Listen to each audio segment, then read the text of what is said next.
Sandaran vertikal yang langsung kepada Allah Subhanahu wa ta'ala, dan itu hanya bisa kita tempuh melalui jalur ibadah formal yang sudah ditentukan Allah, yakni solat yang 5 waktu. Untuk memperkuat itu ada solat sunnah, rawatib, nawafil sebagai terminal kontrol cadangan untuk memelihara stabilitas temperatur batin di dalam kita berhubungan dengan zat yang maha gaib, yaitu Allah Subhanahu wa ta'ala.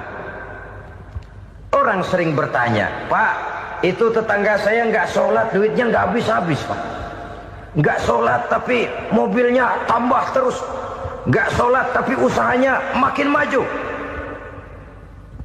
Tapi di sisi lain ada orang yang rajin sholat, rezekinya butak bener. Anaknya mana kurus, mana korengan. Saudara hadirin ma'asyiral muslimin rahimakumullah, harus saya katakan bahwa solat memang bukan untuk cari duit. Solat adalah sandaran vertikal kita kepada Allah. Sedangkan soal rezeki itu berkaitan dengan sifat Allah maha pengasih dan maha penyayang. Allah maha pengasih, siapapun dikasih kalau mau usaha. Allah maha penyayang, tidak semua orang disayang oleh Allah Azza wa Jalla. Dan belum tentu banyak harta itu merupakan nikmat. Mungkin juga istidraj. Artinya istidraj itu dikasih tapi diambulin, kalau bahasa Betawinya. Dikasih tapi diambulin, itu bukan merupakan nikmat sesungguhnya, lebih merupakan azab dari Allah Subhanahu wa ta'ala. Agama mempunyai sistem solat, dan kita umat Islam telah dituntun oleh Allah Subhanahu wa ta'ala yang wajibnya 5 kali dalam sehari semalam mendirikan solat, dan itu tentu berada dalam jangkauan kemampuan manusia. Pada awalnya barangkali kita memang merasa solat itu satu kewajiban, tapi semakin kita hayati makna, manfaat dan filsafat yang terkandung di dalam ajaran solat, semakin sampai kita kepada keyakinan bahwa solat adalah keperluan kita. Sehingga pada waktu tertentu dinilai puncaknya, kita tidak lagi akan berkata saya wajib solat, tapi kita akan berkata saya perlu solat. Kalau kita sudah merasakan itu adalah keperluan kita, nah di sanalah kita baru akan merasakan ruginya kalau hal itu tidak kita laksanakan. Sepanjang kita masih berkata saya wajib sholat, kita akan lebih merasakan dia sebagai beban ketimbang sebagai keperluan.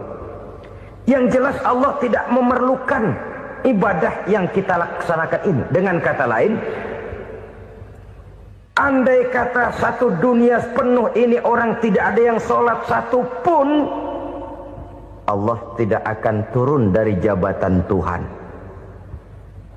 Jangan lalu berpikir kalau kita ngambek se-RW kagak sembahyang Tuhan tekor kali ini ya. Tentu tidak. Itu perlunya kita, bukan perlunya Allah. Dan pada induknya kita akan berkata saya perlu agama. Kalau secara induk kita sudah memerlukan agama, maka konsep-konsep yang ada di dalam ajaran agama itu pun adalah juga merupakan keperluan kita. Baik dia bernama sholat, baik dia bernama puasa, baik dia bernama zakat, baik dia bernama haji, seluruhnya adalah keperluan kita.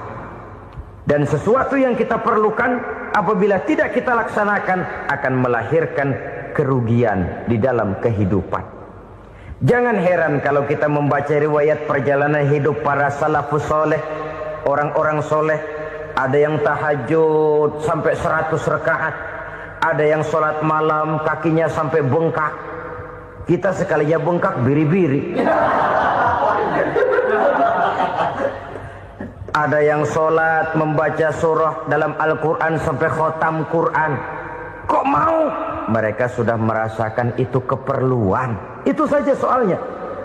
Satu saat pun jikalau kita merasa bahwa itu keperluan saya, kita pun akan melaksanakan seperti itu. Keperluan saya dalam kehidupan. Inilah yang kedua. Yang ketiga, orang bertakwa yang akan meraih kemenangan itu wa mimma razaqnahum yunfikun. Mereka membelanjakan sebagian daripada rezeki yang diberikan Allah kepada mereka. Mereka infakkan di jalan Allah. Ada satu dialog menarik. Satu hari seorang anak muda bertemu dengan seorang kakek-kakek yang sudah dikenalnya baik. Bertanyalah anak muda ini, "Kek, umur kakek berapa tahun?" 15 tahun, kata si kakek. "Anak kakek berapa orang?" 1. "Harta kakek berapa banyak?" 15 juta. Si anak muda ini bengong. Lalu protes, "Kok kakek bohongin saya?" "Kenapa?" "Saya tahu umur kakek 70 tahun. Kenapa ngaku 15? Saya tahu anak kakek 5. Kenapa bilang 1? Saya tahu kakek miliuner. Miliaran uang kakek. Kenapa ngaku cuma 15 juta? Begini, kata si kakek tadi. Benar, umur saya 70 tahun. Tapi dari umur yang 70 tahun itu baru 15 tahun terakhir ini saya merasakan ibadah kepada Allah. Meninggalkan maksiat, jauh dari segala macam munkarat. Maka yang 15 tahun inilah yang benar-benar saya rasakan sebagai umur saya. Benar anak saya 5, tapi yang 4 susah diatur. Cuman 1 rasanya nih yang bakal jadi si buah hati belahan jantung pelanjut cerita penerus sejarah. Cuma 1 ini yang saya harapkan, yang akan jadi anak soleh, yang akan membuat saya menerima pensiunan pahala. Kalau yang 4 apek dah, nggak ada harapan. Yang 1 nyekek botol melulu. Oh begitu, iya. Lalu kenapa kakek bilang harta kakek cuma 15 juta padahal saya tahu kakek uangnya miliaran, depositonya banyak? Ya karena 15 juta itulah yang saya ingat yang pernah saya belanjakan di jalan Allah. Saya merasa itulah harta saya yang sebenarnya. Yang miliaran yang saya simpan di bank kelak kalau satu saat saya mati akan jadi rebutan di antara anak-anak saya. Iya kalau anak saya soleh kayak yang 1 ini. Kalau yang 4 tadi udah tulen dia bakal berantem dah berebut tuh. Jadi 15 juta yang saya belanjakan di jalan Allah inilah yang saya merasakan benar-benar harta saya yang sesungguhnya. Dialog ini patut menjadi bahan renungan kita bersama. Diberikan kita umur 40, 50, 60, 70, 80. Berapa tahun dari umur yang diberikan itu yang jalan mulus, yang kita gunakan untuk melaksanakan ibadah? Banyak harta kita simpan di bank, di lemari, di dompet, di tas. Tapi berapa yang sudah kita depositokan di jalan Allah yang akan menemani kita di hari kita kembali nanti? Maka orang bertakwa yang akan meraih kemenangan wa mimma razaqnahum yunfikun. Mereka membelanjakan sebagian dari rezeki yang diberikan Allah di jalan Allah Subhanahu wa ta'ala. Ma'asyiral muslimin rahimakumullah. Zahirnya memang kita memberikan kepada orang lain, tapi hakikatnya kita menyimpan untuk diri kita sendiri. Kita memberikan kepada yatim piatu 25.000. Zahirnya kita memberikan si yatim, hakikatnya kan kita cuma nyimpan. Saya berikan, titip kepadamu. Ini untuk saya di akhirat. Kau boleh belikan baju, kau boleh belikan untukmu makan, kau boleh bayarkan sekolahmu. Ini untuk saya, hakikatnya. Kita nyumbang masjid 1 juta, zahirnya kita berikan kepada panitia masjid, tapi hakikatnya kan cuma titip. Titip 1 juta ya, untuk saya di alam kubur nanti. Silakan kau boleh belikan semen, ini uang, belikan besi, belikan pasir. Saya cuma sekedar titip untuk kepentingan saya. Hakikatnya kita cuma sekedar menitip. Sebagaimanapun pada hakikatnya, apapun yang kita miliki dalam kehidupan kan cuma sekedar hak guna pakai, bukan hak milik mutlak. Harta kita, rumah kita, kendaraan kita, kebun kita, pabrik kita, hak guna pakai saja. Hak milik mutlak cuma untuk Allah Subhanahu wa ta'ala. Saudara-saudara kaum muslimin rahimakumullah. Ini yang ketiga. Kemudian yang keempat, orang-orang bertakwa yang akan meraih kemenangan, allazina yu'minuna bima unzila ilaika. Mereka yang beriman, mereka yang percaya kepada apa yang telah diturunkan kepadamu Muhammad, ay Al-Quran, yakni Al-Quranul Karim. Setelah percaya kepada yang gaib, mendirikan solat, kemudian menginfakkan sebagian dari rezeki yang diberikan Allah, mereka juga lalu percaya kepada yang diturunkan terhadap Nabi, yaitu tidak lain Al-Quranul Karim. Sekali lagi di sini, percaya bukan hanya sekedar percaya saja, tetapi percaya lalu menjadikan Al-Quran itu sebagai pedoman hidup. Sebab memang Al-Quran itu adalah GBHM, garis-garis besar haluan muslim. Apa yang harus kita lakukan, apa yang harus tidak kita lakukan, bagaimana mestinya kita bertingkah laku dan berbuat, seluruhnya tercantum di dalam Al-Quranul Karim.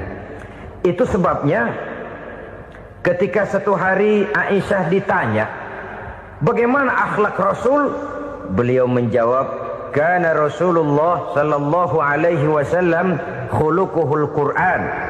Akhlak daripada Rasulullah tidak lain adalah Al-Quran.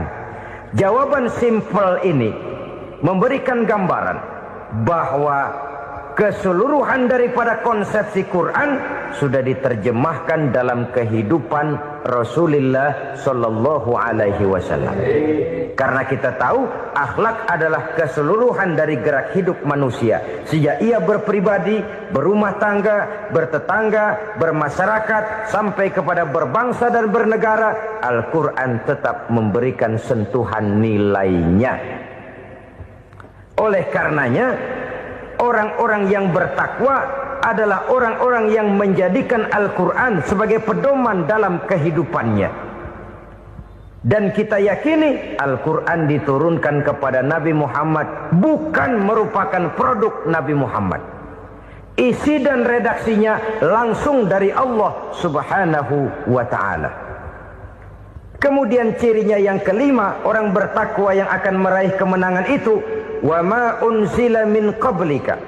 Tidak hanya sekedar percaya kepada yang diturunkan terhadap Nabi Muhammad, yaitu Al-Quran, mereka juga percaya kepada apa yang pernah diturunkan kepada para nabi, kepada para rasul sebelum Nabi Muhammad. Percaya kepada adanya suhuf, percaya kepada adanya Taurat, percaya kepada adanya Injil, percaya bahwa Allah dahulunya sudah menurunkan Taurat kepada Musa, percaya bahwa Allah sudah menurunkan Injil kepada Isa, percaya Injil ada, Taurat ada, diturunkan Allah untuk Isa dan Musa, tetapi tidak wajib mengamalkannya karena kita sudah diberikan Al-Quranul Karim. Ini yang perlu saya garis bawahi. Kita percaya Allah telah menurunkan Injil dahulu kepada Isa. Kita percaya bahwa Allah telah menurunkan Taurat dahulunya kepada Nabi Musa. Kadang-kadang ini dijadikan dalih, dikacaukan pengertiannya. Quran saja mengajarkan bahwa orang yang bertakwa harus percaya kepada Injil, maka pakailah Injil. Apalagi kalau ayat sebelumnya ditilap, dihapus, dihilangkan, Injilnya yang ditekankan, maka akan terjadilah penekanan yang salah arah. Karena salah arah akhirnya bisa merusak dan menghancurkan akidah. Ketika Rasul suatu saat pernah ditanya orang, "Ya Rasul, bagaimana sikap kita sebagai muslim terhadap Injil yang ada sekarang?" Beliau menjawab, "La tukadzibuhu jami'an wa la tusaddiquhu jami'an." Jangan didustakan seluruhnya, jangan juga dibenarkan semuanya. Artinya, ini sudah merupakan gambaran dari Rasul bahwa dalam Injil yang ada sekarang masih ada ajaran-ajaran tauhid yang dibawa oleh Nabi Isa dan diajarkan kepada umatnya. Tapi juga dalam Injil yang sekarang ini sudah terkena intervensi dan investasi manusiawi. Karena itu Rasul menyimpulkan, la tukadzibuhu jami'an wa la tusaddiquhu jami'an. Jangan didustakan semua, jangan dibenarkan seluruhnya. Kita memang percaya Allah telah menurunkan Injil kepada Nabi Isa dulu, tapi kita tidak wajib mengamalkan Injil. Kita percaya Allah telah menurunkan Taurat kepada Nabi Musa, tapi kita tidak wajib mengamalkan kitab ajaran Taurat. Yang wajib kita percayai dan kita amalkan hanyalah Al-Quranul Karim. Kenapa? Oleh karena baik yang ada di dalam Taurat, baik yang ada di dalam Injil, tentu tercakup di dalam Al-Quran sebagai kitab terakhir yang diturunkan oleh Allah Subhanahu wa ta'ala. Dan itu wajar. Kalau seorang pejabat mau mengeluarkan satu keputusan baru, tentu dia harus meninjau keputusan-keputusan lama. Andai kata dianggap tidak berlaku, dianggap tidak relevan lagi, maka keputusan-keputusan lama itu tentu sudah dianggap tidak berlaku. Sebagian daripada aturan-aturan dalam keputusan lama yang masih dianggap relevan tercantum dalam keputusan baru yang wajib diamalkan. Begitulah hubungannya antara Al-Quran, Taurat, Zabur, dan Injil. 4 kitab samawi yang diturunkan Allah masing-masing kepada Zabur untuk Nabi Daud, Taurat untuk Nabi Musa, dan Injil untuk Nabi Isa alaihi wassalatu wassalam. Ketiga-tiga kitab itu kita percayai adanya. Kita yakini Allah telah menurunkan Zabur, Taurat, dan Injil. Tapi kita tidak wajib mengamalkannya. Yang wajib kita mengamalkannya sekarang ini tidak lain hanyalah Al-Quranul Karim saja. Karena ia mencakup apa yang ada di dalam Zabur, apa yang ada di dalam Taurat, dan apa yang ada di dalam Injil. Keotentikannya bisa dipertanggungjawabkan. Ya, tapi kan Nabi Muhammad sudah mati 14 abad yang lalu, dan di zaman beliau Al-Quran kan belum dikodifikasikan, belum ditulis. Bagaimana keotentikannya bisa dipertanggungjawabkan? Mudah saja. Allah berjanji, inna nahnu nazzalna dzikra wa inna lahu lahafizun. Kami yang menurunkan Al-Quran dan kami yang akan menjaga dan memeliharanya. Allah turunkan Quran, Allah menjaganya. Bagaimana cara Allah menjaga Al-Quran itu? Banyaknya orang-orang yang hafaz Al-Quran. Hafaz Al-Quran 30 juz, 114 surah, 6.666 ayat. Sehingga jangankan satu kata, jangankan satu ayat, satu kalimat saja berubah, sudah akan timbul reaksi dan mudah dimengerti. Kenapa? Banyak orang-orang yang hafaz Al-Quran. Sedangkan pada setiap akhir tahun biasanya malaikat Jibril selalu mengadakan checking terhadap ayat-ayat yang diturunkan pada waktu itu. Di zaman Nabi sendiri sudah ada usaha kodifikasi. Dan yang lebih luar biasa lagi, sampai hari ini tidak seorang pun mampu membuat satu ayat saja semacam Al-Quran. Ke bahasa manapun dia diterjemahkan, naskah aslinya tetap ikut. Rujukan dasarnya tetap ada. Berdasarkan itu, maka tidak mungkin terjadi penyelewengan terhadap atau pemalsuan terhadap ayat-ayat Al-Quranul Karim. Kesuciannya, keotentikannya, kemurniannya bisa dipertanggungjawabkan. Ma'asyiral muslimin rahimakumullah. Oleh karenanya, konsepsi dasar daripada ajaran Islam ini memang tidak lain adalah Al-Quran dan Sunnah. Isi daripada agama Islam yang merupakan iman, Islam, dan ihsan, konsepsi dasarnya tidak lain adalah Al-Quran dan Sunnah Rasulullah Sallallahu Alaihi Wasallam. Maka yang kita perlukan sekarang ini adalah terjemahan Al-Quran di dalam kehidupan kita. Dengan demikian, maka gaya kehidupan yang lebih Qurani itulah yang kita dambakan. Kita perlu memang terjemahan Quran dalam bahasa Inggris, dalam bahasa Belanda, dalam bahasa Jepang. Tapi yang lebih kita perlukan adalah terjemahan Quran di dalam kehidupan kita. Konsekuen, tidak memanipulasi, ringan sama kita jinjing, berat sama kita pikul. Jangan kalau lempengan ayat Quran tuh kira-kira enak diamalin, keras teriakan kita. Giliran kira-kira ayat Quran itu mukul kepala kita sendiri, diam kita. Itu ciri yang pernah disindir Allah dalam awal-awal Baqarah juga. Ciri beragamanya orang yang munafik. Kullama adha'a lahum masyawfi, kata Allah. Wa iza azlama alaihim qamu. Apabila terang mereka jalan, apabila gelap mereka berhenti. Artinya, kalau kira-kira di Islam nguntungin, rame-rame pada teriak Islam. Tapi ketika diminta untuk berjuang, ketika dituntut untuk berkorban, rame-rame mengundurkan diri. Nasib agama tidak ubahnya seperti daun pisang yang dikait orang di tepi jalan lantaran tak berpayung di ketika hari hujan. Manakala hujan usailah sudah, daun itu pun dicampakkan di tepi jalan, diinjak pula orang nan lalu.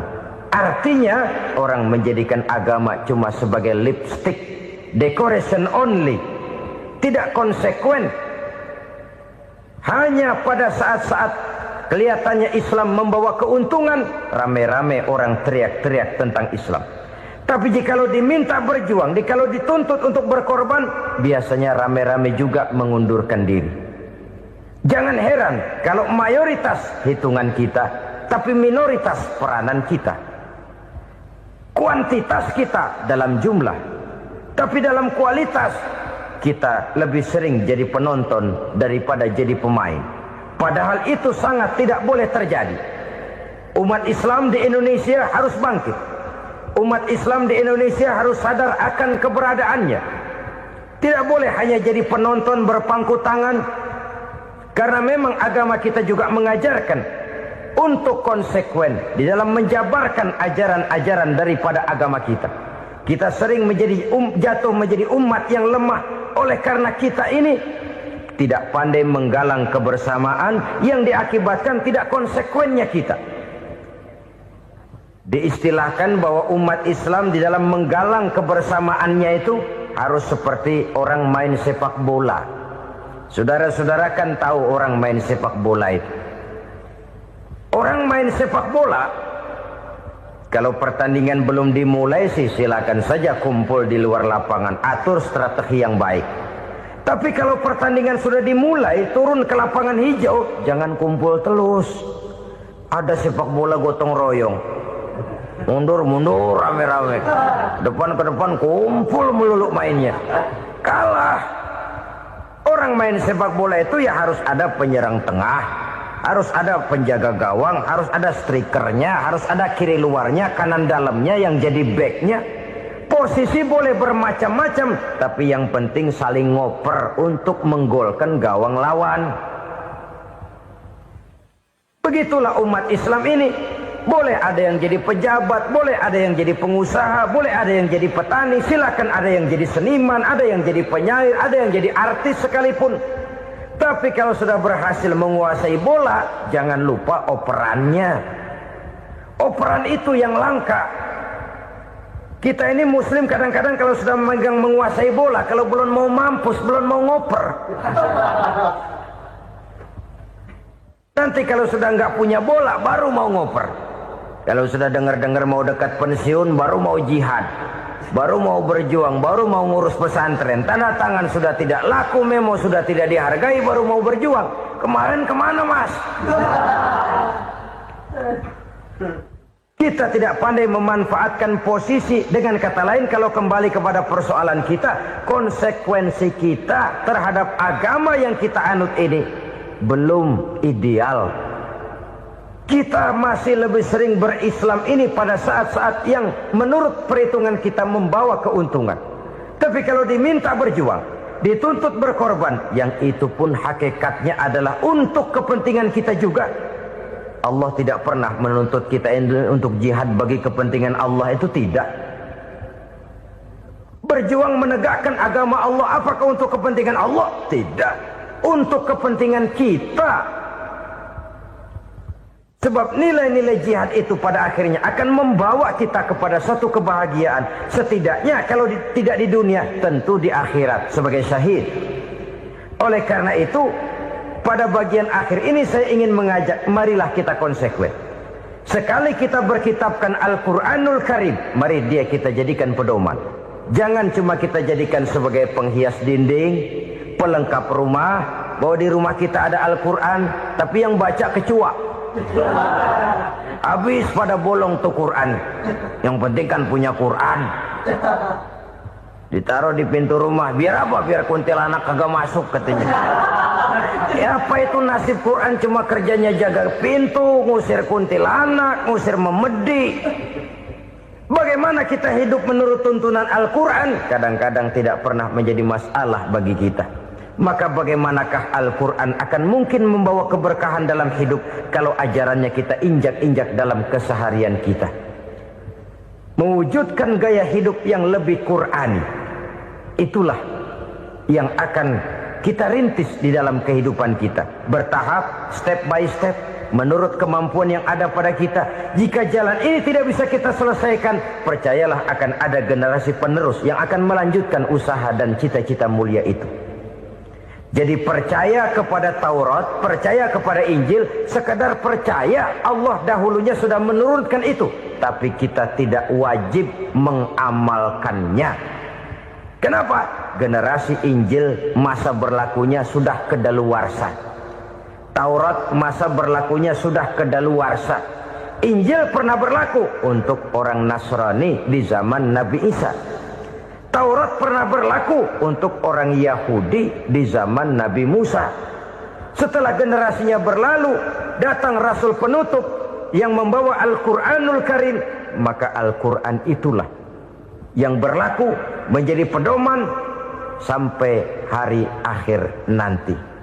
Jangan jauh dari Al-Quran, karena apabila ini kita lakukan, maka kita akan kembali kepada satu gaya hidup yang jauh dari tuntunan agama. Dan itu artinya kita akan semakin jauh untuk meraih kemenangan.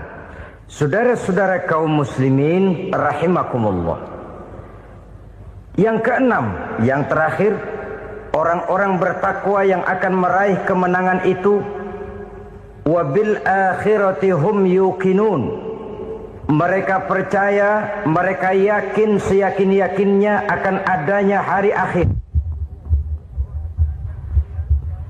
di mana seseorang akan mempertanggungjawabkan seluruh perbuatannya di dalam hidup ini. Dan tidak ada satu perbuatan yang bagaimana kecilnya sekalipun, yang tersembunyi dalam pandangan manusia, yang tidak akan dibukakan persoalannya di mahkamah Qadi Rabbul Jalil di akhirat nanti. Itulah sebabnya maka percaya kepada akhirat disebut secara khusus. Padahal di awal tadi sudah dijelaskan yu'minuna bil ghaib, percaya kepada alam gaib, dan alam gaib ini termasuk akhirat. Kenapa pada bagian akhir disebut lagi akhirat? Karena ternyata bahwa kepercayaan kepada adanya akhirat merupakan induk dari kepercayaan terhadap adanya malaikat, setan, jin dan lain sebagainya, dan akan lebih memberikan sugesti dalam kehidupan manusia untuk meluruskan gerak hidupnya. Jikalau satu saat tergerak hati akan berbuat kejahatan, ingin mencuri, sadarlah, awas ada akhirat. Sebab kalau kita cuma teriak awas ada polisi, itu cuma tertunda sementara. Begitu polisi meleng, embat. Kalau kita ingin berbuat jahat cuma berteriak awas ada hansip, cuma sementara ketika hansip itu ada. Tapi kalau ceritanya awas ada akhirat, mau menyeleweng awas ada akhirat, mau berjudi awas ada akhirat, mau mencuri awas ada akhirat.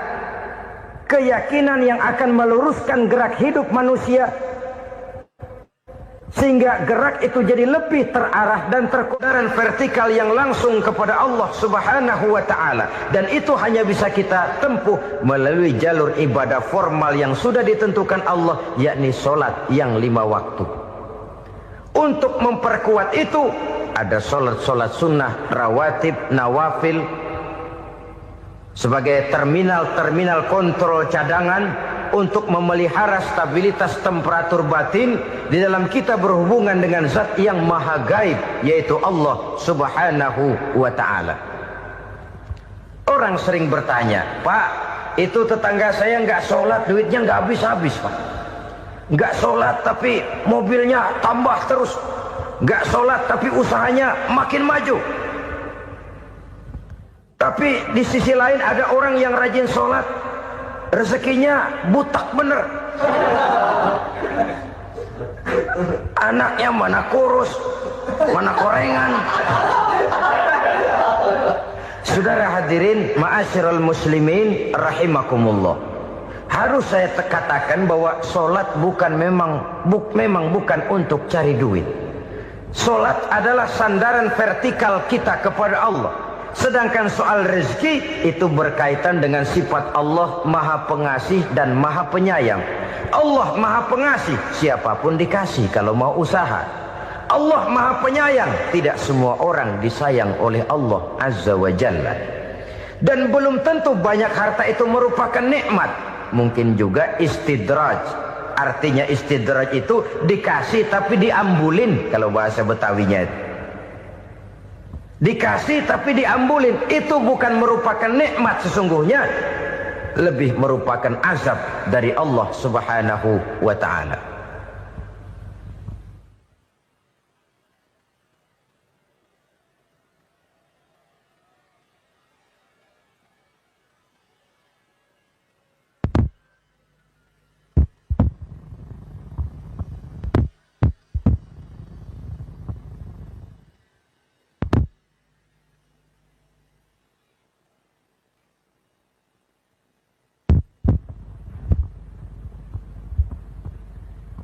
Agama mempunyai sistem sholat, dan kita umat Islam telah dituntun oleh Allah subhanahu wa ta'ala yang wajibnya 5 kali dalam sehari semalam mendirikan sholat, dan itu tentu berada dalam jangkauan kemampuan manusia.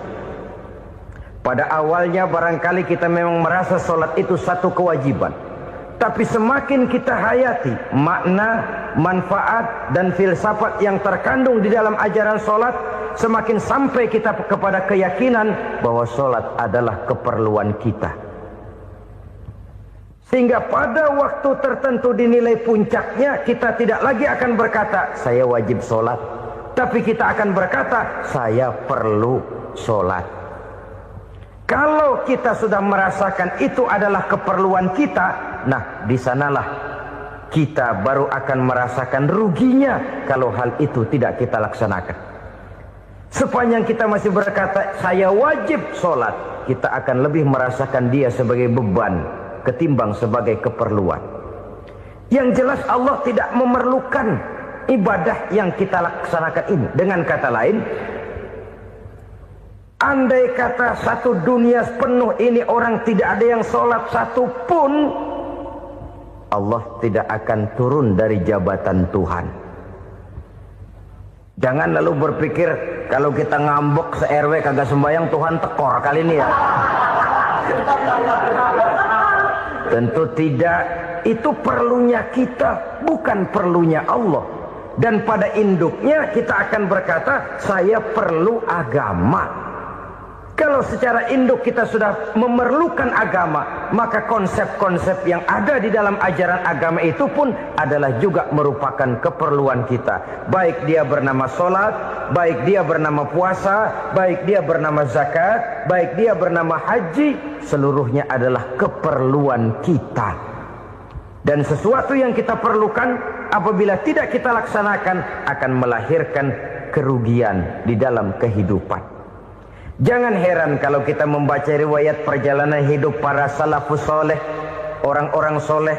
Ada yang tahajud sampai 100 rakaat, ada yang sholat malam kakinya sampai bengkak.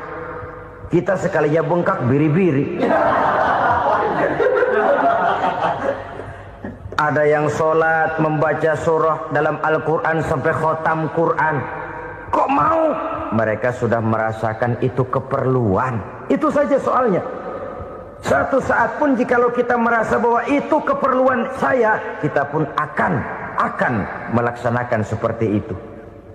keperluan saya dalam kehidupan. Inilah yang kedua. Yang ketiga, orang bertakwa yang akan meraih kemenangan itu, wa mimma razaqnahum yunfikun. Mereka membelanjakan sebagian daripada rezeki yang diberikan Allah kepada mereka. Mereka infakkan di jalan Allah. Ada satu dialog menarik. Satu hari seorang anak muda bertemu dengan seorang kakek-kakek yang sudah dikenalnya baik. Bertanyalah anak muda ini, "Kek, umur kakek berapa tahun?" 15 tahun, kata si kakek. "Anak kakek berapa orang?" 1. "Harta kakek berapa banyak?" 15 juta. Si anak muda ini bengong. Lalu protes, "Kok kakek bohongin saya?" "Kenapa?" "Saya tahu umur kakek 70 tahun. Kenapa ngaku 15? Saya tahu anak kakek 5. Kenapa bilang 1? Saya tahu kakek miliuner, miliaran uang kakek. Kenapa ngaku cuma 15 juta?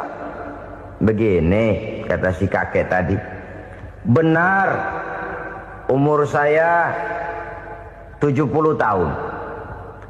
Tapi dari umur yang 70 tahun itu baru 15 tahun terakhir ini saya merasakan ibadah kepada Allah. Meninggalkan maksiat, jauh dari segala macam munkarat. Maka yang 15 tahun inilah yang benar-benar saya rasakan sebagai umur saya. Benar anak saya 5, tapi yang 4 susah diatur. Cuman 1 rasanya nih yang bakal jadi si buah hati, belahan jantung, pelanjut cerita penerus sejarah. Cuma 1 ini yang saya harapkan, yang akan jadi anak soleh, yang akan membuat saya menerima pensiunan pahala.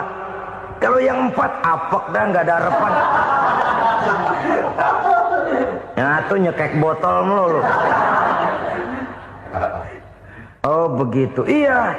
Lalu kenapa kakek bilang harta kakek cuma 15 juta padahal saya tahu kakek uangnya miliaran, depositonya banyak? Ya karena 15 juta itulah yang saya ingat yang pernah saya belanjakan di jalan Allah. Saya merasa itulah harta saya yang sebenarnya. Yang miliaran yang saya simpan di bank kelak, kalau satu saat saya mati, akan jadi rebutan di antara anak-anak saya. Iya kalau anak saya soleh kayak yang 1 ini. Kalau yang 4 tadi udah tulen dia bakal berantem dah berebut tuh. Jadi 15 juta yang saya belanjakan di jalan Allah inilah yang saya merasakan benar-benar harta saya yang sesungguhnya. Dialog ini patut menjadi bahan renungan kita bersama. Diberikan kita umur 40, 50, 60, 70, 80. Berapa tahun dari umur yang diberikan itu yang jalan mulus, yang kita gunakan untuk melaksanakan ibadah? Banyak harta kita simpan di bank, di lemari, di dompet, di tas. Tapi berapa yang sudah kita depositokan di jalan Allah yang akan menemani kita di hari kita kembali nanti? Maka orang bertakwa yang akan meraih kemenangan, wa mimma razaqnahum yunfikun. Mereka membelanjakan sebagian dari rezeki yang diberikan Allah di jalan Allah Subhanahu wa ta'ala. Ma'asyiral muslimin rahimakumullah. Zahirnya memang kita memberikan kepada orang lain, tapi hakikatnya kita menyimpan untuk diri kita sendiri. Kita memberikan kepada yatim piatu 25.000. Zahirnya kita memberikan si yatim, hakikatnya kan kita cuma nyimpan. Saya berikan, titip kepadamu, ini untuk saya di akhirat. Kau boleh belikan baju, kau boleh belikan untukmu makan, kau boleh bayarkan sekolahmu. Ini untuk saya. Hakikatnya kita nyumbang masjid 1 juta, zahirnya kita berikan kepada panitia masjid, tapi hakikatnya kan cuma titip 1 juta ya untuk saya di alam kubur nanti. Silahkan kau boleh belikan semen, ini uang, belikan besi, belikan pasir. Saya cuma sekedar titip untuk kepentingan saya. Hakikatnya kita cuma sekedar menitip. Sebagaimanapun pada hakikatnya, apapun yang kita miliki dalam kehidupan kan cuma sekedar hak guna pakai, bukan hak milik mutlak. Harta kita, rumah kita, kendaraan kita, kebun kita, pabrik kita, hak guna pakai saja. Hak milik mutlak cuma untuk Allah subhanahu wa ta'ala. Saudara-saudara kaum muslimin rahimakumullah. Ini yang ketiga. Kemudian yang keempat, orang-orang bertakwa yang akan meraih kemenangan, allazina yu'minuna bima unzila ilaika. Mereka yang beriman, mereka yang percaya kepada apa yang telah diturunkan kepadamu Muhammad, ay Al-Quran, yakni Al-Quranul Karim. Setelah percaya kepada yang gaib, mendirikan solat, kemudian menginfakkan sebagian dari rezeki yang diberikan Allah, mereka juga lalu percaya kepada yang diturunkan terhadap Nabi, yaitu tidak lain Al-Quranul Karim. Sekali lagi di sini, percaya bukan hanya sekedar percaya saja, tetapi percaya lalu menjadikan Al-Quran itu sebagai pedoman hidup. Sebab memang Al-Quran itu adalah GBHM, garis-garis besar haluan muslim. Apa yang harus kita lakukan, apa yang harus tidak kita lakukan, bagaimana mestinya kita bertingkah laku dan berbuat, seluruhnya tercantum di dalam Al-Quranul Karim. Itu sebabnya ketika satu hari Aisyah ditanya bagaimana akhlak Rasul, beliau menjawab, kana Rasulullah sallallahu alaihi wasallam khuluquhul Quran. Akhlak daripada Rasulullah tidak lain adalah Al-Quran. Jawaban simpel ini memberikan gambaran bahwa keseluruhan daripada konsepsi Quran sudah diterjemahkan dalam kehidupan Rasulullah sallallahu alaihi wasallam. Karena kita tahu akhlak adalah keseluruhan dari gerak hidup manusia. Sejak ia berpribadi, berumah tangga, bertetangga, bermasyarakat, sampai kepada berbangsa dan bernegara, Al-Quran tetap memberikan sentuhan nilainya. Oleh karenanya, orang-orang yang bertakwa adalah orang-orang yang menjadikan Al-Quran sebagai pedoman dalam kehidupannya. Dan kita yakini Al-Quran diturunkan kepada Nabi Muhammad bukan merupakan produk Nabi Muhammad. Isi dan redaksinya langsung dari Allah subhanahu wa ta'ala. Kemudian cirinya yang kelima, orang bertakwa yang akan meraih kemenangan itu, wa ma unzila min qablika. Tidak hanya sekedar percaya kepada yang diturunkan terhadap Nabi Muhammad, yaitu Al-Quran, mereka juga percaya kepada apa yang pernah diturunkan kepada para nabi, kepada para rasul sebelum Nabi Muhammad. Percaya kepada adanya suhuf, percaya kepada adanya Taurat, percaya kepada adanya Injil, percaya bahwa Allah dahulunya sudah menurunkan Taurat kepada Musa, percaya bahwa Allah sudah menurunkan Injil kepada Isa, percaya Injil ada, Taurat ada, diturunkan Allah untuk Isa dan Musa, tetapi tidak wajib mengamalkannya karena kita sudah diberikan Al-Quranul Karim. Ini yang perlu saya garis bawahi. Kita percaya Allah telah menurunkan Injil dahulu kepada Isa. Kita percaya bahwa Allah telah menurunkan Taurat dahulunya kepada Nabi Musa. Kadang-kadang ini dijadikan dalih, dikacaukan pengertiannya. Quran saja mengajarkan bahwa orang yang bertakwa harus percaya kepada Injil, maka pakailah Injil. Apalagi kalau ayat sebelumnya ditilap, dihapus, dihilangkan, Injilnya yang ditekankan, maka akan terjadilah penekanan yang salah arah. Karena salah arah akhirnya bisa merusak dan menghancurkan akidah. Ketika Rasul suatu saat pernah ditanya orang, "Ya Rasul, bagaimana sikap kita sebagai muslim terhadap Injil yang ada sekarang?" Beliau menjawab, "La tukadzibuhu jami'an wa la tusaddiquhu jami'an." Jangan didustakan seluruhnya, jangan juga dibenarkan semuanya. Artinya, ini sudah merupakan gambaran dari Rasul bahwa dalam Injil yang ada sekarang masih ada ajaran-ajaran tauhid yang dibawa oleh Nabi Isa dan diajarkan kepada umatnya. Tapi juga dalam Injil yang sekarang ini sudah terkena intervensi dan investasi manusiawi. Karena itu Rasul menyimpulkan, la tukadzibuhu jami'an wa la tusaddiquhu jami'an. Jangan didustakan semua, jangan dibenarkan seluruhnya. Kita memang percaya Allah telah menurunkan Injil kepada Nabi Isa dulu, tapi kita tidak wajib mengamalkan Injil. Kita percaya Allah telah menurunkan Taurat kepada Nabi Musa, tapi kita tidak wajib mengamalkan kitab ajaran Taurat. Yang wajib kita percayai dan kita amalkan hanyalah Al-Quranul Karim. Kenapa? Oleh karena baik yang ada di dalam Taurat, baik yang ada di dalam Injil, tentu tercakup di dalam Al-Quran sebagai kitab terakhir yang diturunkan oleh Allah Subhanahu wa Ta'ala. Bapak, ibu-ibu, saudara-saudara kaum muslimin rahimakumullah. Pada pertemuan yang lalu sudah saya jelaskan bahwa hidup selalu berakhir dengan kematian. Apabila datang kematian menimpa seseorang, datanglah kiamat baginya. Itu yang disebut dengan kiamat kecil. Hakikatnya mati adalah perpindahan dari kehidupan di dunia ini menuju kehidupan di alam barzakh. Menunggu kita di alam barzakh sampai datangnya saat kiamat. Entah 10 tahun, entah 100 tahun, entah 1000 tahun, hanya Allah saja yang maha tahu. Adapun orang-orang beriman yang melakukan amal kebajikan dalam kehidupan di dunia ini, masa penantian yang lama di alam barzakh buat mereka sebentar saja.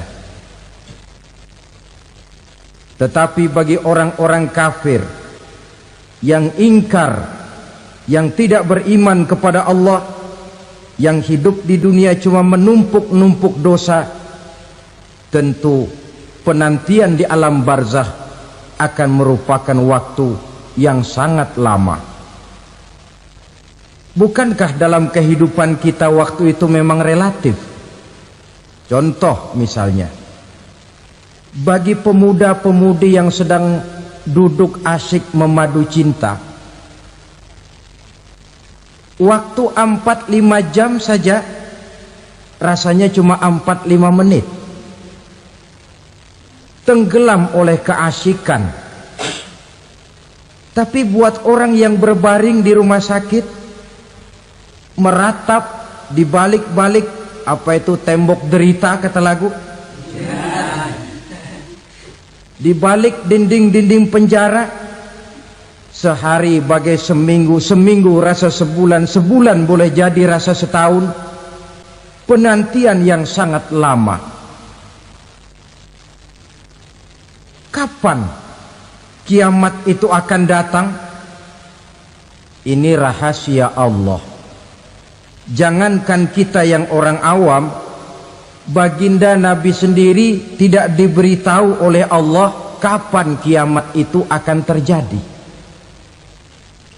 Tetapi sungguh pun demikian, banyak hadis-hadis yang menjelaskan ciri atau tanda-tanda datangnya kiamat. Nah, kalau sudah bicara soal tanda, tanda kiamat itu ada 2. Pertama yang disebut alamatus sughra, tanda-tanda kecil. Ini waktunya masih ada tenggang. Ada yang dinamakan alamatul kubra, tanda-tanda besar. Artinya kiamat sudah diambang pintu. Apa tanda-tanda kecil dari datangnya hari kiamat itu? Misalnya kata Nabi, apabila ilmu sudah diangkat oleh Allah, artinya apabila ulama sudah banyak wafat, minat orang belajar agama berkurang, lalu kebodohan nampak merajalela di mana-mana, zina dikerjakan secara terbuka, minuman-minuman keras jadi kebanggaan, itu termasuk di antara tanda-tanda kecil terjadinya hari kiamat. Apalagi misalnya iza waladatil ammatu rabbataha, apabila budak sudah melahirkan tuan. Apa maksudnya? Ada yang mentafsirkan apabila anak sudah bisa membudaki orang tuanya. Orang tua yang melahirkan dia, yang membesarkan dia, demi setelah si anak besar jadi orang berpangkat, bertitel, berharta, berkedudukan, jadilah orang tua itu budaknya. Sehingga sering dibilang kalau orang tua kaya, anak jadi raja. Tapi kalau anak yang kaya, orang tua sering jadi budak. Apalagi munculnya fitnah yang bergelombang, timbul perang antara dua bangsa yang besar, waktu berjalan terasa sangat pendek sekali. Itu merupakan tanda di antara tanda-tanda kiamat. Termasuk di dalamnya sulit membedakan mana laki, mana perempuan. Kan kalau tanda-tanda kayak begini sekarang sudah banyak kita lihat kan. Ulama banyak wafat, penggantinya sulit. Zina dikerjakan berterang-terangan, minuman keras jadi kebanggaan, banyak anak membudaki orang tuanya, sulit membedakan mana laki mana perempuan. Kadang-kadang dari belakang kita lihat perempuan bener, begitu kita colek nengok jenggotan.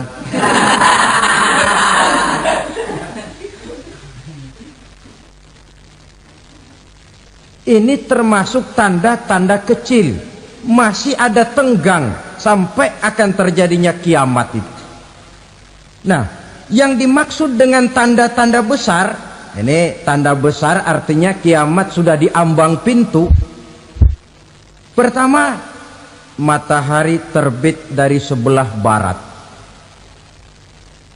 Apabila matahari sudah terbit dari arah sebelah barat, tertutuplah sudah pintu taubat.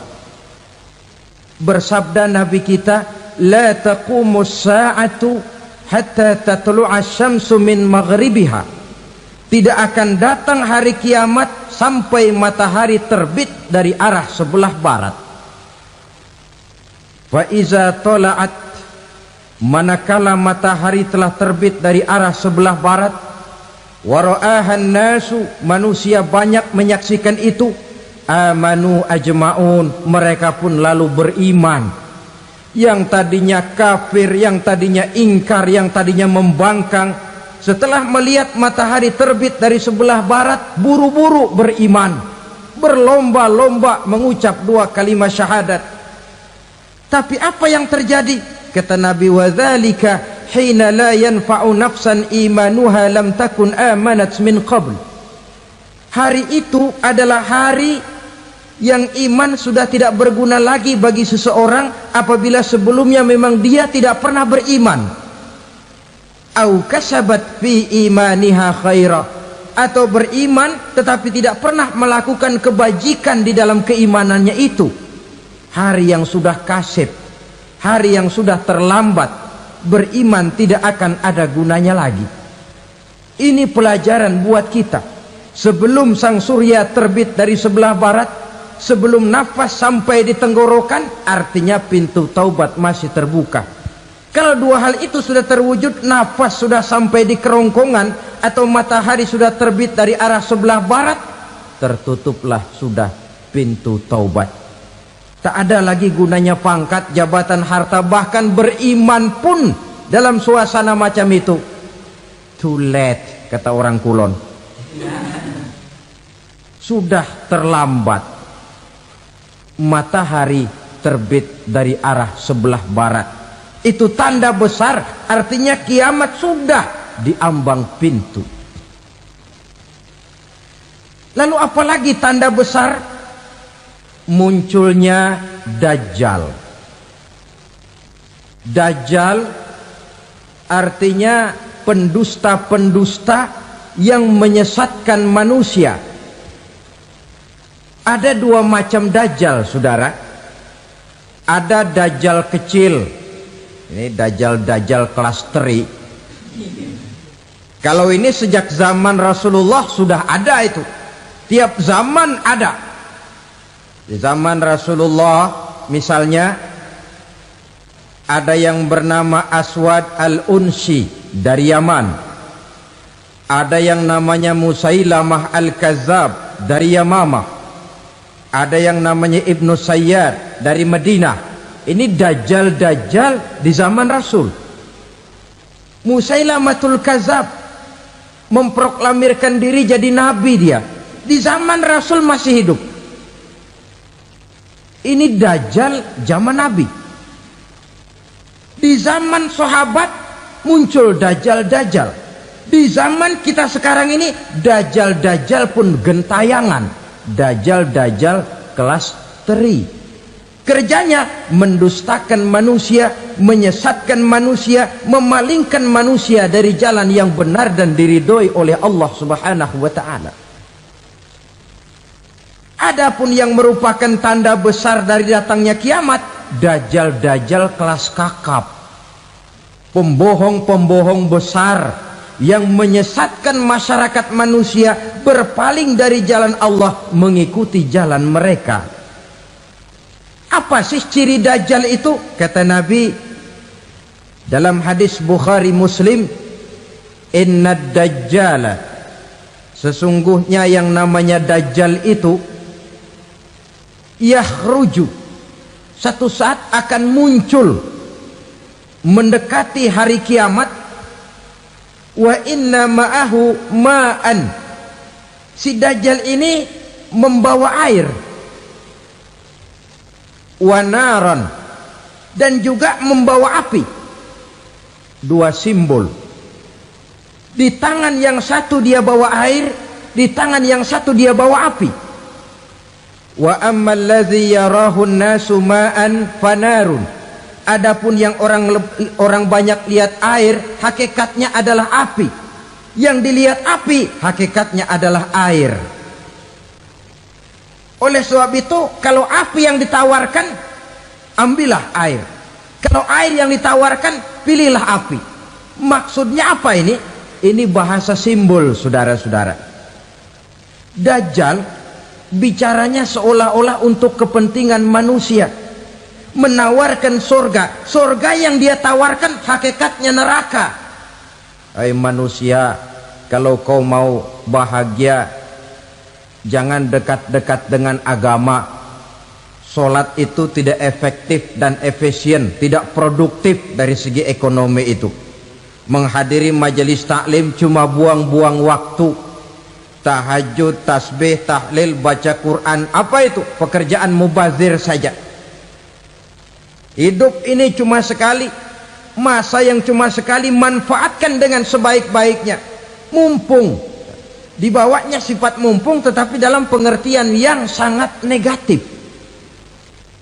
Bicaranya seolah-olah untuk kepentingan manusia, tetapi sebenarnya menjerumuskan manusia.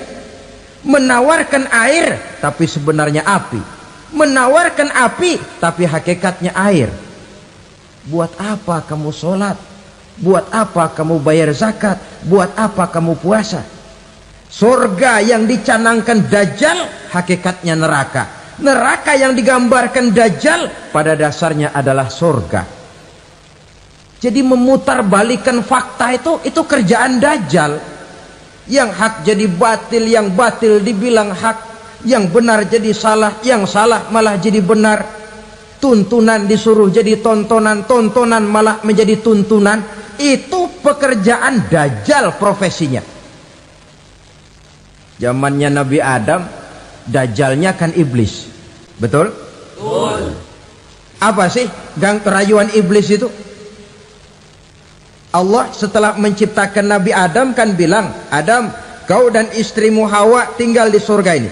Seluruh fasilitas yang ada di surga persilahkan kau nikmati.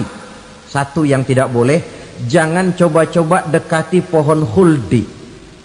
Dekat saja jangan, apalagi sampai memetiknya. Datang dajjal yang namanya iblis ini. Adam, kamu tahu nggak kenapa tidak boleh makan buah khuldi? Ya nggak tahu, pokoknya saya dilarang.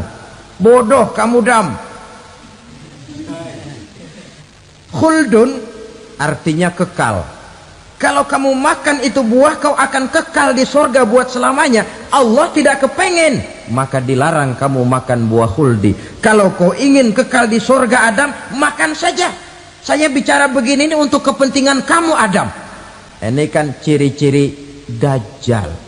Bicaranya sih seolah-olah untuk kepentingan Nabi Adam, hakikat sebenarnya menjerumuskan Nabi Adam supaya ingkar dan melanggar larangan dari Allah Subhanahu wa ta'ala. Jadi setelah muncul Dajjal, timbul kekacauan-kekacauan di masyarakat. Banyak yang terpengaruh, terpedaya dan terpesona, termasuk mereka yang memproklamirkan diri jadi nabi, mereka yang memproklamirkan diri jadi rasul di zaman sesudah Rasulullah wafat. Itu adalah Dajjal.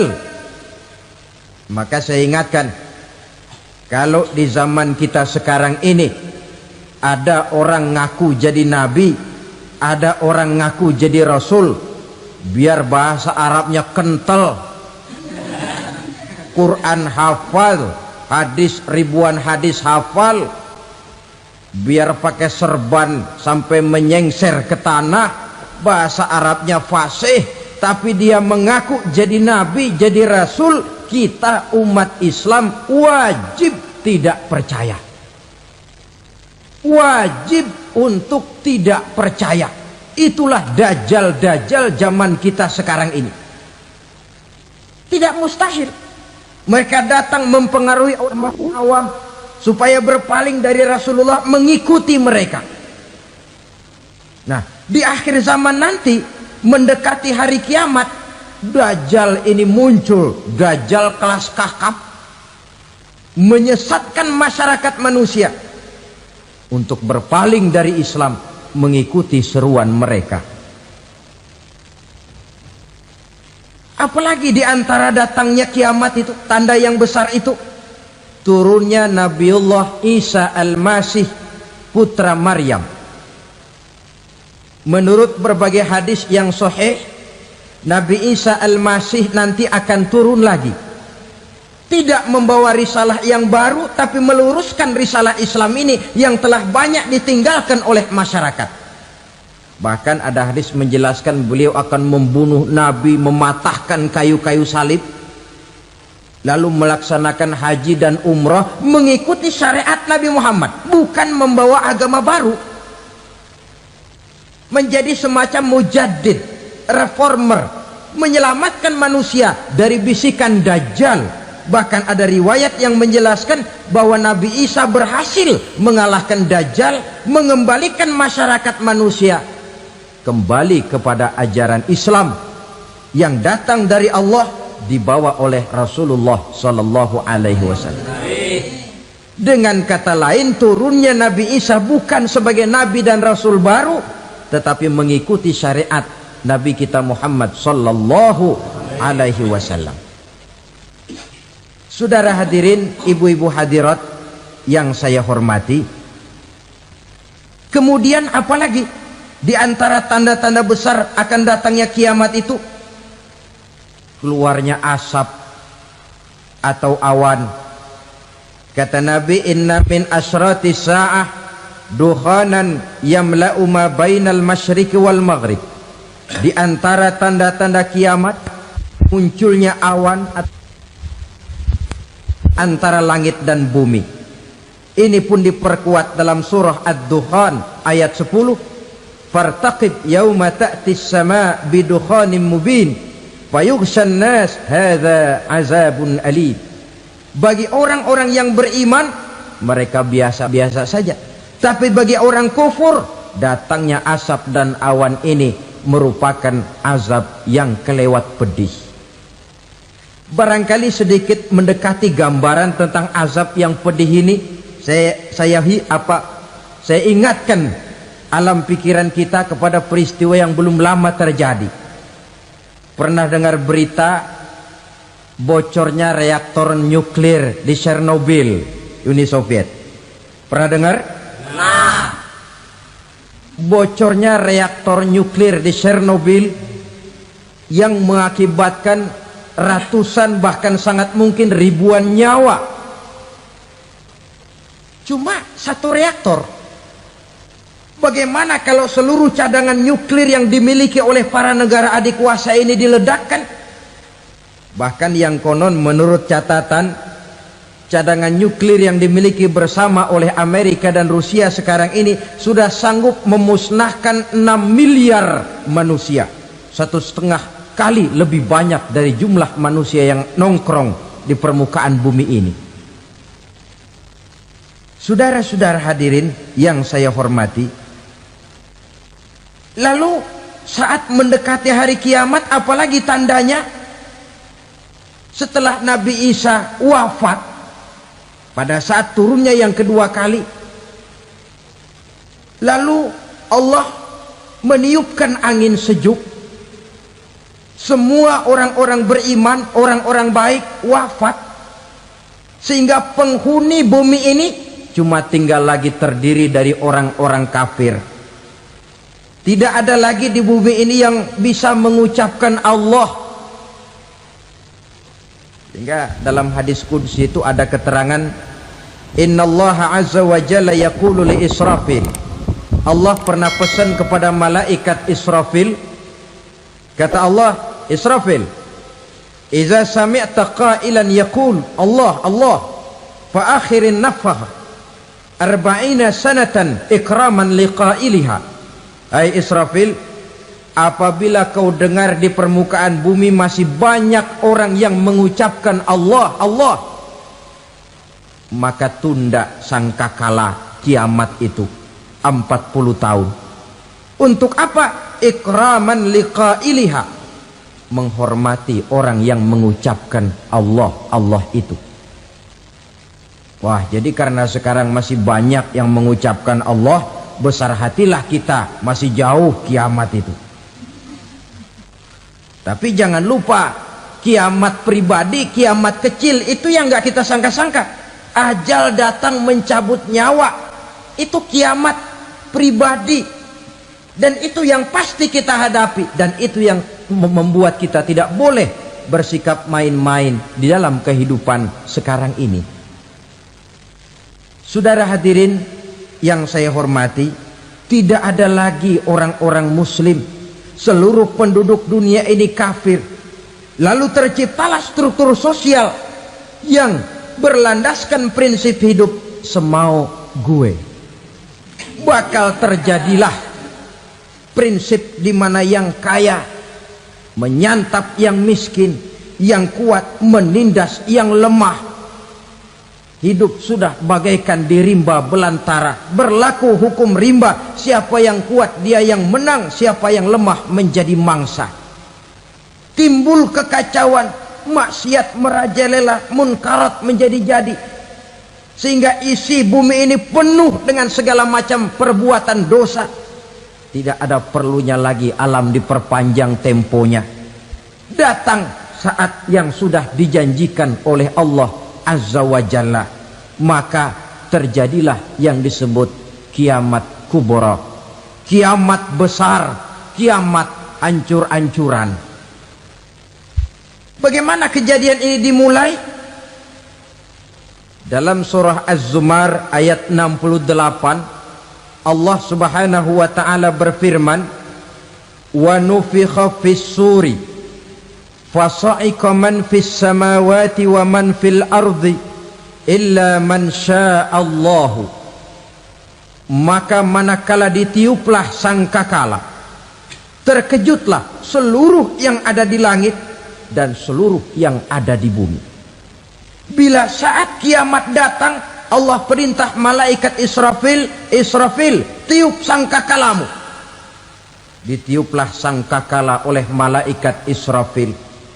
Yang akibat daripada tiupan itu, seluruh yang ada di langit, seluruh yang ada di permukaan bumi terkejut. Yang ada di langit siapa? Malaikat kan. Bayangin aja kalau malaikat kaget, apalagi kita. Terkejut terkejut seluruh makhluk yang ada di bumi, yang ada di langit mendengar suara sangkakala itu. Bunyinya tidak sanggup kita bayangkan dahsyatnya. Ledakan nuklir, ledakan neutron, belum apa-apa ketimbang bunyi sangkakala malaikat Israfil ini. Nah, lalu mendengar bunyi sangkakala ini, gemparlah makhluk, kacaulah alam. Bumi gempa, planet-planet bertabrakan, gunung meletus, air laut tumpah ke darat, angin topan bertiup, halilintar menyambar. Lalu semua yang bernama hidup mati total. Mati bareng tanpa persiapan. La haula wala quwata illa billah. Saya kadang-kadang dalam tafakur bermohon, ya Allah, mudah-mudahan saya nggak nemuin kiamat beneran. Ngeri. Tidak bisa kita bayangkan macam apa suasana seperti itu. Allah saja banyak memberikan gambaran, misalnya Al-Qari'ah, wa mal qari'ah, wa ma adraka mal qari'ah. Kejadian yang menggemparkan. Tahukah kamu apa kejadian yang menggemparkan itu? Yauma yakunun nasu kal farasil mabsus wa takunul jibalu kal ihnil manfus. Pada saat itu manusia berterbangan bagai kupu-kupu. Gunung berterbangan seperti kapas ditiup angin. Gunung saja macam kapas, konon lagi manusia. Kematian total, mulai semut sampai gajah mati, jin mati, iblis mati, malaikat mati. Malaikat saja mati. Saudara hadirin yang saya hormati, kematian total yang tanpa persiapan. Orang bilang, Pak, kalau mati bareng begitu yang repot malaikat maut dong ya. Cabut sana, cabut sini. Itu kalau menurut logika kita, mestinya begitu menurut logika. Tapi logika juga yang nggak perlu serepot itu. Sebab untuk mematikan listrik di wilayah DKI, di wilayah Jakarta, nggak perlu tiap rumah didatengin, matiin, ya lama. Cukup dari kantor pusatnya saja PLN, tekan satu tombol, gelaplah seluruh Jakarta. Saudara hadirin yang saya hormati, kematian total. Lalu setelah kematian total, planet-planet juga mati, dalam arti tidak bergerak dan beredar. Angin mati, dalam arti tidak bertiup. Air mati, dalam arti tidak ada riak gelombang. Pokoknya semua mati. Kullu nafsin za'iqatul maut, semua yang bernafas mati. Dalam ayat lain, kullu man 'alaiha fan, semua yang ada di permukaan bumi fana. Yang kekal cuma Allah Subhanahu wa ta'ala. Yang paling belakang mati malaikat maut dan malaikat Israfil. Tapi mati juga sesuai dengan janji Allah. 10 lamanya. Tidak dijelaskan oleh Abi Hurairah 40 jam, apa 40 hari, apa 40 tahun. Hadis-hadis cuma menyebutkan 40 saja. Sunyi alam. Yang tinggal cuma Allah saja lagi. Ketika itu Allah berseru-seru, katanya, limanil mulkul yauma. Siapa para penguasa hari ini? Mana itu raja-raja dan penguasa yang dulu mengaku jadi Tuhan? Fir'aun. Mana Fir'aun sekarang? Yang dulu jadi raja, merasa berhasil, sombong, lalu tidak mau turun-turun dari kekuasaannya, sampai kepada puncak kekurang ajarannya, mengangkat diri jadi Tuhan. Mana itu Fir'aun? Namrus. Mana sekarang Namrus? La ilaha illa ana. Ternyata tidak ada Tuhan lain selain daripada aku, kata Allah. Proses kemudian, saudara-saudara, turunlah hujan dari langit. 40 lamanya hujan itu. Tidak jelas juga 40 jam apa 40 hari. Setelah air turun membasahi, datanglah tiupan sangkakala yang kedua. Semua yang bernama mati bangkit dari kuburnya masing-masing. Ini yang disebut Yaumul Ba'thi, hari kebangkitan. Allahu Akbar. Pada saat kita bangkit dari kubur kita masing-masing, kumpul di padang mahsyar namanya. Bayangin aja, saya sendiri nggak sanggup bayangin. Manusia sejak zaman Adam sampai zaman kiamat kumpul bareng di tempat sama. Berapa banyaknya itu?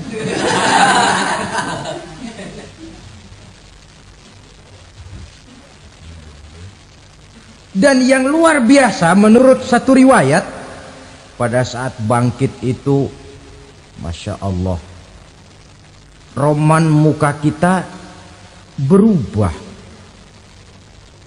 disesuaikan dengan amalan kita waktu di dunia ini. Barang siapa yang waktu di dunia amalannya itu amalan tikus, di akhirat nanti dia bangkit dari kubur, mukanya seperti muka tikus. Gagah betul badannya, tapi mukanya seperti tikus. Kenapa? Amalannya waktu di dunia seperti amalan tikus. Apa amalan tikus itu? Suka ngegeragoti barang yang sudah disimpan rapi-rapi. Orang sudah simpan uang rapi-rapi, simpan perhiasan rapi-rapi, digeragoti oleh tikus. Maling-maling, pencoleng-pencoleng, koruptor-koruptor. Itu nanti di akhirat nanti kita lihat mukanya seperti muka tikus. Oh, ini waktu di dunia suka nyolong, hanya seperti muka tikus.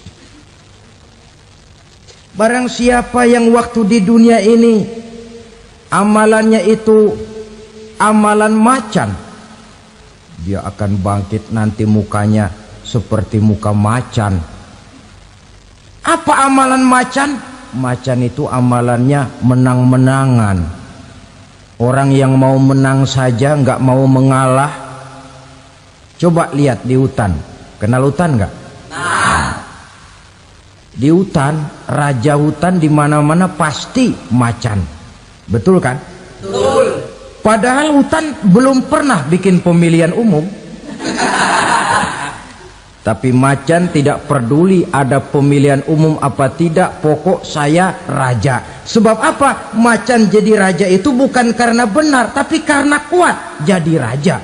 Setelah dia jadi raja, rakyat hutan yang mesti dilindungi malah dimakan oleh raja macan. Kambing rakyat hutan dimakan oleh macan. Ayam rakyat hutan dimakan oleh macan. Itu nanti kita lihat di akhirat itu mukanya seperti muka macan, gagah betul. Lalu barang siapa yang di dunia ini amalannya itu seperti amalan anjing, nanti dia punya muka seperti muka anjing. Apa amalan anjing? Pertama, anjing itu kalau disuruh jaga rumah, dia tidak bisa membedakan mana maling, mana tamu. Biar yang datang maling, kalau bawa tulang, anjing kalem. Yang kedua, anjing itu akan setia kepada siapa saja yang memberinya roti. Siapa yang memberinya roti, itulah majikannya. Apa kata majikannya pasti dia laksanakan. Soal benar atau salah dia tidak peduli. Setelah anjing dapat roti, dia tidak punya pilihan lain kecuali bilang, abdi mah kumaha juragan wae ayeuna mah.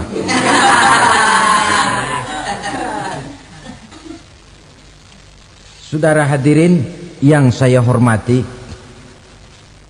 berkumpul di padang mahsyar, tiap orang sibuk dengan persoalannya masing-masing.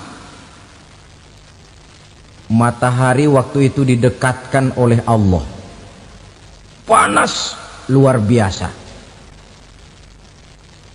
Ada yang saking panasnya itu mencucurkan peluh keringat sampai sebatas mata kakinya. Ada yang keringatnya sampai sedengkulnya, ada yang keringatnya sampai sepusatnya, ada yang keringatnya mengalir sampai sebahunya, ada yang kelelap oleh keringatnya sendiri, sementara orang di sampingnya nggak apa-apa. Bergantung lagi amalan dia waktu di dunia ini. Saudara-saudara, sebagian orang dalam kepanikan padang mahsyar berombong-rombong datang mereka menghadap Nabi Adam. Ya Adam, anta abal bashar. Hai Adam, Tuhan adalah bapak moyang manusia. Kami sebentar lagi akan disidang, dimintakan pertanggungan jawab. Tolonglah kami, hai Adam.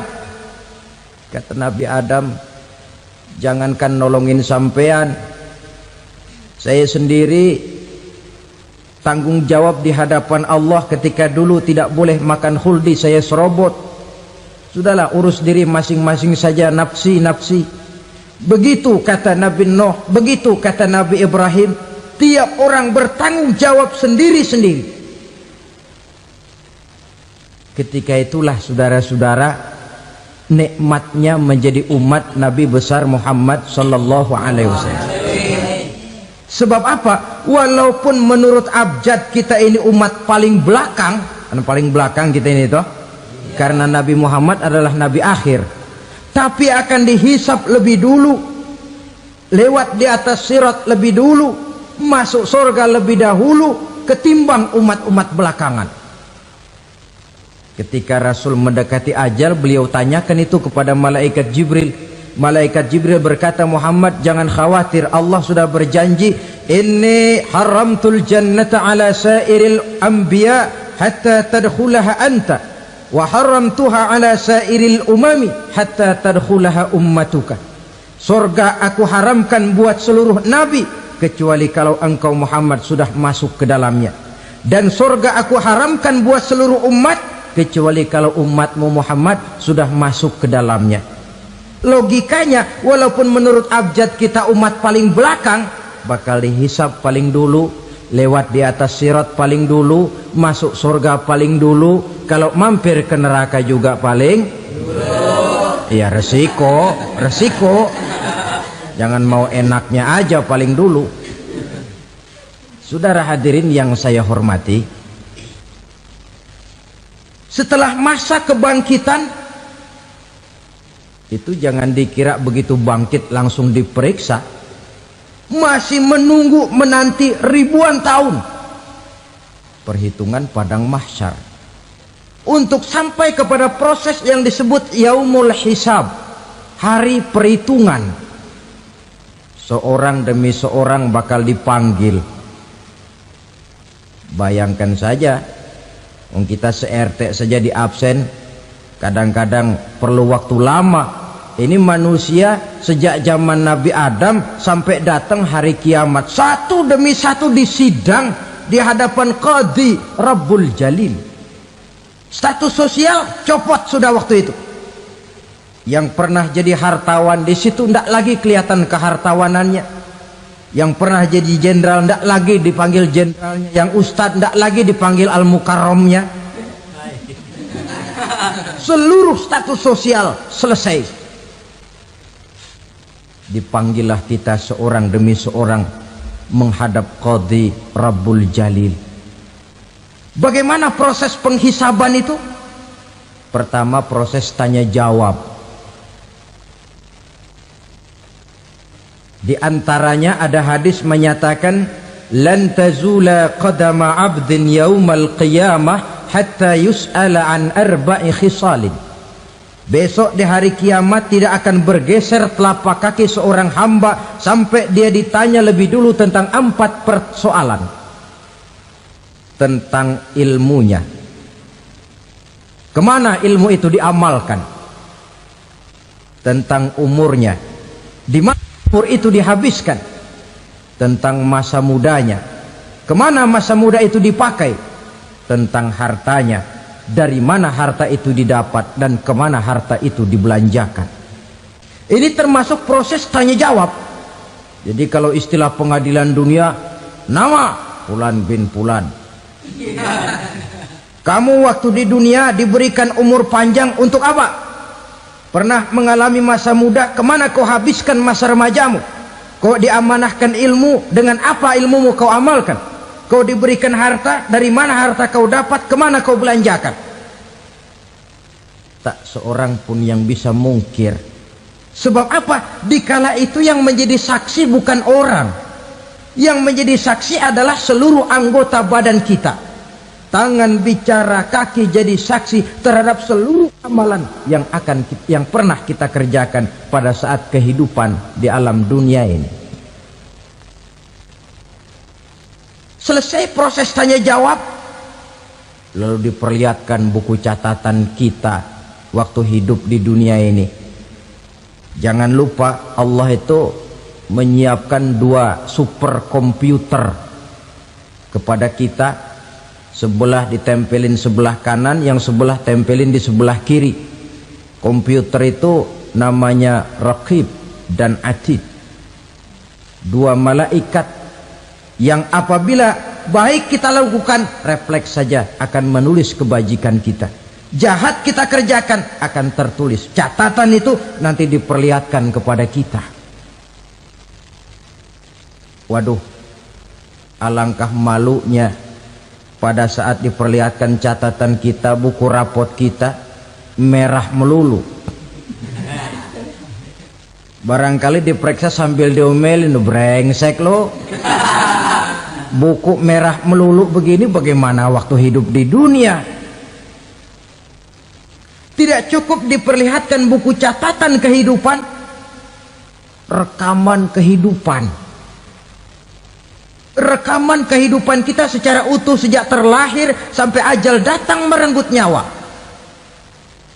Barangkali mirip dengan video sekarang ini, di mana terekam dengan baik seluruh kegiatan kita sejak yang sekecil-kecilnya sampai kepada yang sebesar-besarnya. Untuk kemudian kita pun menerima balasan. In khairan fa khairun wa in syarran fa syarrun. Kalau baik ya baik balasannya, kalau jahat ya jahat juga balasannya. Catatan-catatan kita diberikan. Kalau banyak kebajikannya diberikan di tangan kanan dengan cara yang halus. Kalau banyak kejahatannya diberikan dari sebelah kiri atau dilempar dari belakang. Itulah sebabnya sejak di dunia ini kita sudah mohon kepada Allah. Ketika berwudu membasuh tangan kanan, apa kita bilang? Allahumma a'tini kitabi biyamini wa hasibni hisaban yasira. Ya Allah, berikan saya kitab di tangan kanan, dan kalau saya memang perlu dihisap, hisaplah saya yang seringan-ringannya. Tangan kiri berlindung kita kepada Allah, jangan sampai diberikan kitab di tangan kiri atau dari arah sebelah belakang. Wa a'udzubika an tu'tiya kitabi bishimali aw min wara'i zuhri, dari arah sebelah belakang. Na'udzubillah min dzalik. Setelah selesai lewat proses penghisaban, lewat mizan, timbangan, maka yang sudah selesai dihisab itu bergeraklah menuju sirat, jembatan yang terbentang menuju surga melalui neraka. Saudara-saudara, panjangnya perjalanan sirat itu memakan waktu ratusan tahun. Tetapi orang yang lewat di atas sirat pun macam-macam, bergantung amalannya ketika di dunia ini. Ada yang lewat di atas sirat itu kal barkil khatib, seperti kilat yang menyambar, lep, sudah sampai dia di surga. Cepat bukan main. Ada yang lewat di atas sirat itu seperti orang lari-lari. Ada yang lewat di atas sirat itu seperti orang jalan biasa. Ada yang sambil merangkak, ada yang sambil ngesor, ada yang sambil gelayutan, ada yang selamat sampai ke ujung ke surga, ada yang tergelincir jatuh masuk ke dalam neraka, bergantung amalannya dalam kehidupan di dunia sekarang ini. Tiap kita akan melewati yang namanya sirat ini. Saudara-saudara kaum muslimin yang saya hormati, dengan demikian mereka yang selamat melalui sirat sampai ke terminal akhir surga, mereka yang ketika dihisab ternyata banyak kejahatannya daripada kebaikannya, mereka singgah di dalam neraka. Nah, adapun orang-orang yang beriman menurut ayat Quran dan hadis Nabi itu nanti ada bermacam-macam. Ada orang beriman itu yang dimasukkan surga. Ada orang beriman itu yang dimasukkan ke dalam surga. Ada orang beriman itu yang disebut penduduk surga. Kenapa lain-lain, Pak? Karena waktu di dunia amalannya juga lain-lain. Ada orang beriman yang masuk surga. Ini paling murah tiketnya. Mau masuk surga? Kata Nabi begini, ma min abdin qala la ilaha illallah thumma mata ala dhalik illa dakhalal jannah. Kalau seorang hamba sudah mengucap dua kalimat syahadat, dia yakin dengan kebenaran kalimat itu sampai matinya, orang itu akan masuk surga.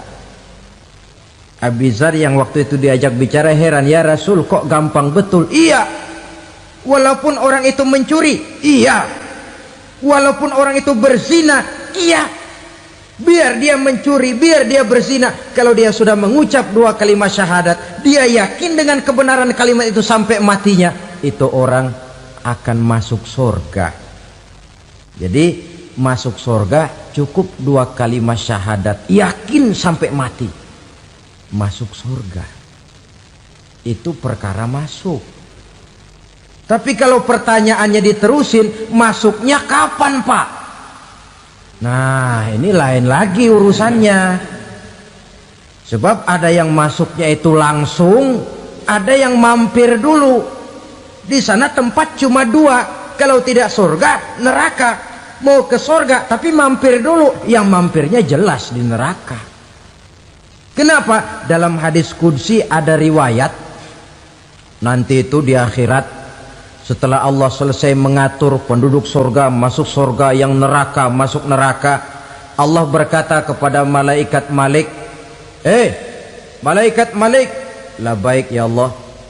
Itu bajingan-bajingan tengik, manusia-manusia durjana yang waktu di dunia tidak mau sujud, jauh dari ulama, gemar melakukan yang munkarat dan maksiat, hidup di tengah masyarakat selalu jadi bibit keonaran, kufur, sudah masuk neraka semua. Sudah ya Allah. Nah, kalau sudah, coba sekarang kamu masuk, Malik. Saya, iya, masuk neraka. Mau apa ya Allah? Kata Allah, akhriju minan nar man kana fi qalbihi misqala habatin min khardalin min iman. Kau masuk neraka, cari di dalam neraka orang-orang yang ada imannya walaupun kecil sebesar biji zarah, angkat mereka keluar. Masuk malaikat Malik ke neraka, cari orang yang ada imannya, korek-korek. Ya repot, udah pada gosong. Yang ada imannya diangkat ke atas, yang ada imannya diangkat ke atas.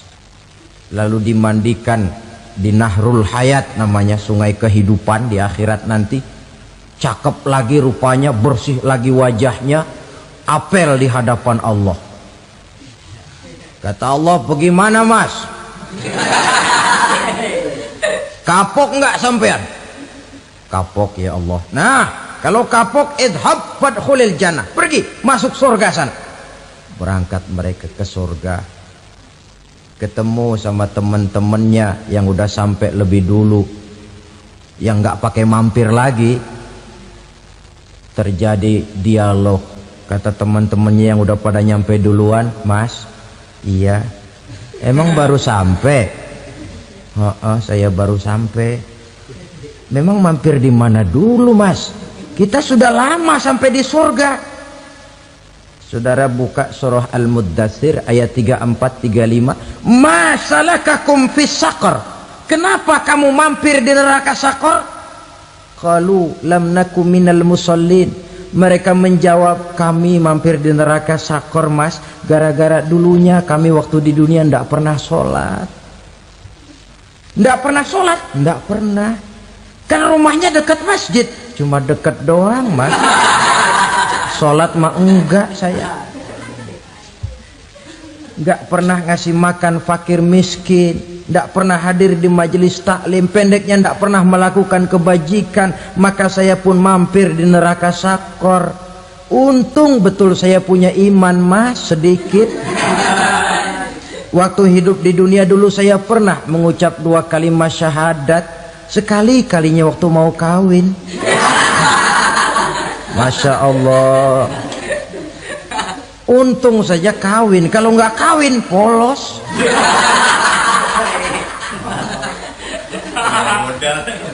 Itu juga pengulu sudah setengah mati ngajarin. Asyhadu alla, asyaduaan, asyaduaan.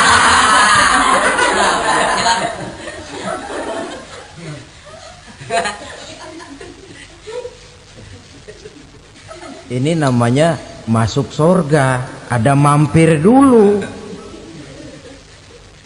Ada pula orang mukmin itu yang dimasukkan surga. Namanya dimasukkan kan terima beres. Saya masuk ke rumah, jalan sendiri, cari tempat sendiri. Saya dimasukkan ke dalam rumah, terima beres, pokok ada di dalam, itu dimasukkan namanya. Nggak pakai mampir. Tapi tentu tiketnya lebih mahal ketimbang yang pertama tadi. Apa kata Allah? Innal ladzina amanu wa amilus solihat la ukaffiranna anhum sayyi'atihim wa la udkhilannahum jannah.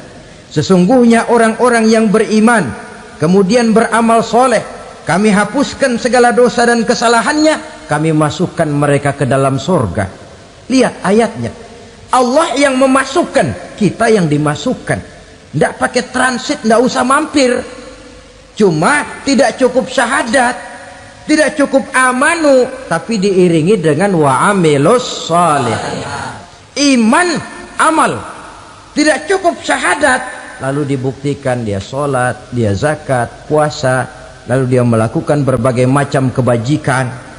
Ini yang menyebabkan dia tidak pakai mampir di tempat yang bernama Saqar. Lalu ada pula orang mukmin itu yang disebut penduduk surga. Wah, ini sudah VIP ini. Ashabul jannah, penduduk surga. Siapa mereka? Kata Allah, innal ladzina amanu summa istaqamu fala khaufun 'alaihim wala hum yahzanun ulaika ashabul jannah hum fiha khalidun. Sesungguhnya orang-orang yang beriman lalu istiqamah, tetap dalam melaksanakan perintah Allah, tidak goyah, tidak labil tapi stabil, istiqamah, mereka tidak takut dan tidak bersedih hati. Merekalah penduduk surga. Iman, istiqamah. Tidak punya duit, sembayang. Banyak duit, sembayang. Miskin, sembayang. Kaya, tetap sembahyang, istiqomah. Kadang orang kalau susah rajin ke masjid, banyak duitnya ngelihat masjid melengos. Waktu miskin hamba Allah, setelah kaya jadi hamba harta. Bergeser, tidak ada nilai istiqomahnya. Saudara-saudara, dengan begitu penduduk neraka itu dua. Ada penduduk permanen, ada penduduk yang semi permanen. Yang semi permanen orang-orang beriman yang mempunyai dosa besar. Mereka masuk ke neraka untuk menerima azab sesuai dengan dosanya. Bila selesai masa azab itu, mereka akan diangkat untuk ditempatkan kembali ke dalam surganya Allah Subhanahu wa ta'ala. Nah, dikala itulah saudara-saudara, ada yang disebut syafaat dari Rasulullah Sallallahu Alaihi Wasallam.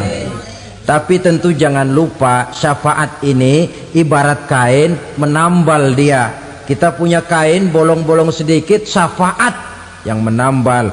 Solat kita ada kurang dikit, sedekah kita ada campur riak dikit, amalan kita ada tidak karena Allah dikit, kita berharap syafaat. Jadi biarlah kain masih bolong-bolong, yang penting punya kain. Tapi kalau kainnya tidak ada, yang ditambal apanya? Sholat tidak, puasa tidak, zakat tidak, berharap syafaat saja, ya, terlalu berlebihan itu. Saudara hadirin yang saya hormati, apabila selesai proses penghisaban, proses penghitungan, maka dikala itulah manusia terbagi dalam dua kelompok besar. Fariqun fil jannah wa fariqun fis sa'ir. Sekelompok orang-orang beruntung yang masuk ke dalam surga, dan sekelompok lagi masuk ke dalam neraka. Akan memakan waktu untuk menceritakan sifat surga dan neraka, tapi insya Allah pada kesempatan pertemuan lain saya sampaikan. Namun sebagai gambaran umum cukuplah saya sampaikan sebuah hadis qudsi. Allah jelaskan, a'dadtu li'ibadiyas salihin ma la 'ainun ra'at wa la uzunun sami'at wa la khatara fi qalbil bashar. Aku sediakan buat hamba-hambaku yang soleh, yang tidak pernah terlihat oleh mata, tidak pernah terdengar oleh telinga, dan belum pernah terdetik dalam hati manusia. Jadi kenikmatan surga belum pernah dilihat mata, belum pernah didengar telinga, belum pernah terdetik dalam hati. Pedihnya azab neraka belum pernah terlihat mata, belum pernah terdengar telinga, belum pernah terdetik dalam hati.